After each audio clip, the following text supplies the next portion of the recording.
بات سننے آئے بھائی تو یہ سوچ کے آنا چاہیے کہ میں کچھ لینے جا رہا ہوں اور وہاں سے کچھ لے کے آؤں گا۔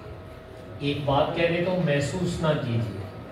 آپ لوگ اپنے گھروں سے وقت نکال کے آئے اور انسان کا سب سے قیمتی سرمایہ وقت ہوتا ہے۔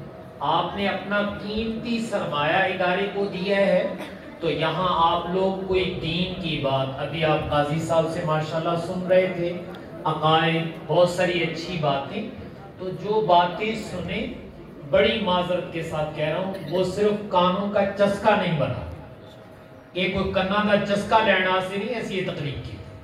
آپ لوگ ایک نظریہ اور عمل لینے کے لیے آئے، نظریہ بھی بناؤ اور عمل بھی بناؤ، پھر تو بھائی آنے کا فائدہ ہوگا۔ اور اگر نہ نظریہ بنایا نہ عمل بنایا تو پھر جنہوں کہنے پلہ چاڑ کے واپس کر چلے۔ اس لیے جب آپ نے وقت دیا ہے تو کچھ لینے آئے ہیں، آپ جب لینے آئے ہیں تو جب آپ جائیں تو آپ کو کم از کم یہ احساس ضرور ہونا چاہیے کہ آج کا جانا فائدے مند ہوا ہے اور کچھ ہماری جھولی میں آ گئے۔ مہمان انشاءاللہ ابھی پہنچ رہے ہیں، میں 5 سال پہ آپ سے کوئی مختصر سی بات کر دیتا ہوں۔ آپ لوگ، میں نے عرض کیا تھا، تشریف لائے ہیں ایک دینی مجلس میں، تو آپ یہاں کیا لینے آئے؟ تو میں 2 باتیں کہہ دیتا ہوں۔ ایک بات کہ میرے اور آپ کے آنے کی اصل غرض جو ہے وہ اپنے مالک کو راضی کرنا۔ یہ کام اللہ تعالیٰ کو راضی کرنے کے لیے ہوتے ہیں، یہ دنیا کے لیے نہیں ہے بھائی۔ تو جس مالک کو راضی کرنے کے لیے ہم آئے ہیں اس کی رضا کا احساس ہونا چاہیے کہ مالک گھر سے آئے ہیں، دین قربان کی ہے، سفر کیا، بیٹھے ہوئے ہیں، یہ ساری میری اور آپ کی غرض اور کاوش اپنے اللہ کو راضی کرنا ہے، اور یہ میری اور آپ کی زندگی کا بنیادی مقصد ہے۔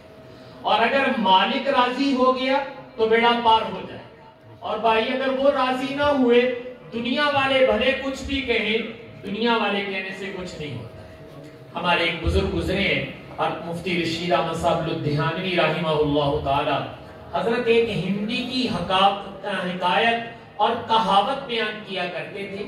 ہندی میں ایک جملہ ہے، پیا جس کو چاہے سہاگن وہی ہے، پیا جس کو چاہے سہاگن وہی ہے۔ پھر اس کی مثال دے کر بتاتے تھے سمجھانے کے لیے، جیسے بچی کی شادی ہوتی ہے، اس کا لباس، زیور، ہر چیز اچھی اچھی پہنائی جاتی ہے۔ اس کی سہیلیاں آتی ہیں، کوئی آ کر کہتی ہے تمہارے کپڑے بہت اچھے ہیں، کوئی کہتی تمہارا زیور بہت اچھا ہے، کوئی کہتی تمہارے جوتے بہت اچھے ہیں۔ عقل مند بچی اپنی سہیلیوں کی باتیں سنتی رہتی ہے، آخر میں ایک جواب دیتی ہے۔ وہ جواب یہ دیتی ہے کہ تمہارے اس اچھا کہنے سے تو کچھ نہیں ہوگا، تم کہو کہ لباس بہت اچھا ہے، یہ اچھا ہے، اس سے نہیں کچھ بھی ہوگا۔ جس کے لیے سجائی گئی ہوں یا بنائی گئی ہوں، اگر میں اسے پسند آ گئی تو میرا گھر بس ہے۔ پھر اگر اس نے کہہ دیا کہ لباس اچھا ہے، زیور اچھا ہے، مجھے تم پسند آتی ہو، تو پھر ٹھیک ہے، لیکن اگر اسے ہی پسند نہ آئے تو آڈے کہنا تو کچھ نہیں ہونا۔ تو اس کو ہندی میں کہتے ہیں پیا جس کو چاہے سہاگن وہی ہے۔ تو بھائی میں اور آپ جو یہاں آئے ہیں وہ کس کی نظر میں اچھا بننے کے لیے آئے؟ اللہ کے۔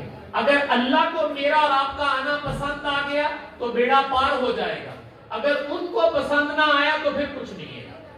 اس لیے ایک بات تو آپ لوگوں سے یہ عرض کی ہے کہ جب میں اور آپ ان دینی مجالس میں آئیں تو دینی سوچ بھی بھائی لے کے آنی چاہیے، دینی نیت بھی لے کے آنی چاہیے۔ جیسی نیت ویسی مراد، جو نیت لے کے آؤ گے اللہ تمہاری جھولی میں وہ ڈال دے گا۔